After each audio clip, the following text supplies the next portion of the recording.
What's up everyone, it's Carols and welcome back to the channel. Today, we're diving deep into the world of video editing. Whether you're just starting out or you've already had a few editing battles, trust me, mastering this skill is a game changer. We're breaking it all down into 5 super digestible steps that'll have you editing like a pro in no time.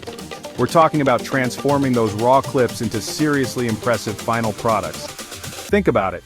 Smoother transitions, that cinematic look, and just an overall better viewing experience. And the best part is, you don't need a crazy, expensive setup to make it happen. So if you're ready to step up your video editing game and create content that really pops, you're in the right place. Stick around, hit that subscribe button, and let's jump right into it. First things first, you gotta find the right video editing software. This is gonna be your creative hub, your digital workbench, so you gotta make sure it feels right. Now, there are a ton of options out there, from free trials to subscription-based powerhouses, each with its own learning curve and features. For anyone just starting out, I'd recommend checking out some of the more user-friendly options like iMovie, if you're on a Mac, or maybe DaVinci Resolve, which has a killer free version. These are great for getting your feet wet and understanding the basic flow of editing. But if you're serious about taking your edits to the next level, and you're ready to invest a little more, then software like Adobe Premiere Pro or Final Cut Pro is the way to go. They can seem a bit intimidating at first, but trust me, once you get the hang of them, the possibilities are limitless. Now, no matter what software you choose, the key here is to take some time to really get to know it. Don't just jump in and start randomly pressing buttons. Watch some tutorials, experiment with different tools, and most importantly, don't be afraid to mess things up. That's how you learn, right? Remember, the goal here is to find software that clicks with your workflow, something that feels intuitive and helps you bring your creative vision to life.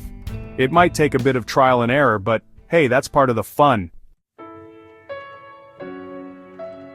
Okay, now that you've got your software sorted, it's time to talk about organization. Trust me, you do not want to underestimate this step. Imagine this, you're on a roll, feeling that creative spark, and then bam, you can't find the clip you need. It's a workflow killer. So how do you avoid this? It's all about setting up a system that works for you. Create folders for your projects, label your files clearly, and maybe even color code things if you're feeling extra organized. Think of it like you're setting up your digital workspace. A clean workspace equals a clear mind, right? Now this might seem a bit tedious, especially when you're itching to jump into the edit, but trust me, putting in that little bit of effort up front will save you from a world of headaches later on. Imagine searching for a specific clip, and instead of scrolling through hours of footage, you know exactly where to find it. Labeled something like epic sunset time-lapse or whatever your organizational heart desires. Plus, being organized just makes you feel like a pro, you know? You're not just randomly throwing clips together, you're a video editing architect, building something awesome brick by digital brick. Chapter 3. Step 3. Mastering the timeline, where the magic happens. Alright, now let's talk about the heart of video editing, the timeline.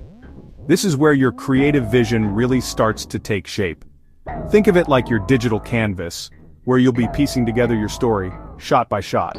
Now at first glance, the timeline can seem a bit intimidating, all those tracks and tools. But trust me, it's all about breaking it down. You've got your video tracks, your audio tracks, and a whole bunch of tools to help you trim, cut, and arrange your clips just the way you want them. The key here is to start simple.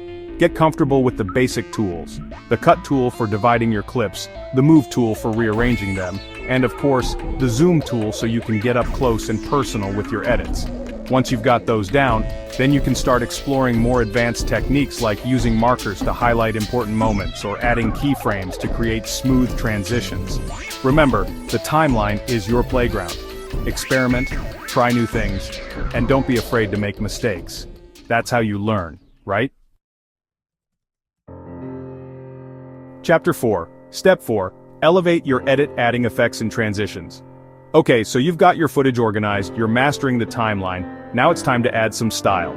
This is where effects and transitions come in. Now the key here is to use them strategically. Think of effects and transitions like spices in a dish. You don't want to go overboard and drown out the flavor of your main ingredients. Instead, use them subtly to enhance your video, create a certain mood, or guide the viewer's attention. For example, you could use a slow motion effect to add emphasis to a dramatic moment or a fade transition to create a smooth flow between scenes. But remember, less is often more. A few well-placed effects can go a long way in making your video look polished and professional, while too many can make it look cluttered and amateurish. The best way to find your style is to experiment. Play around with different effects, see what works for you, and most importantly, have fun with it. Chapter 5, Step 5. Sharing your masterpiece, exporting like a pro. Alright, you've put in the work, you've crafted an amazing video, now it's time to share it with the world. But before you hit that upload button, there's one crucial step: exporting. See, different platforms have different video requirements, so you gotta make sure your video looks its best everywhere.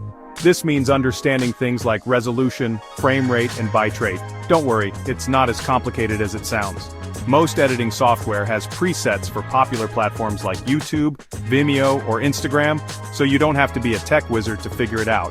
But if you really want to geek out, you can always customize these settings to fine-tune your export. For example, you might want to increase the bitrate for a sharper image, or choose a specific resolution for a vertical video format. The key here is to do your research. Check out the recommended settings for your chosen platform, and experiment with different export options to find what works best for your video. And there you have it. The 5 steps to becoming a video editing master. Remember, it's all about finding what works for you, experimenting with different techniques, and most importantly, having fun along the way. Don't get discouraged if your first few videos don't look like Hollywood blockbusters. Practice makes perfect. The more you edit, the better you'll get. So grab your camera, fire up your editing software, and start creating. And hey, while you're at it, hit that subscribe button and drop a comment below, letting me know what you want to learn next. Until next time, peace out.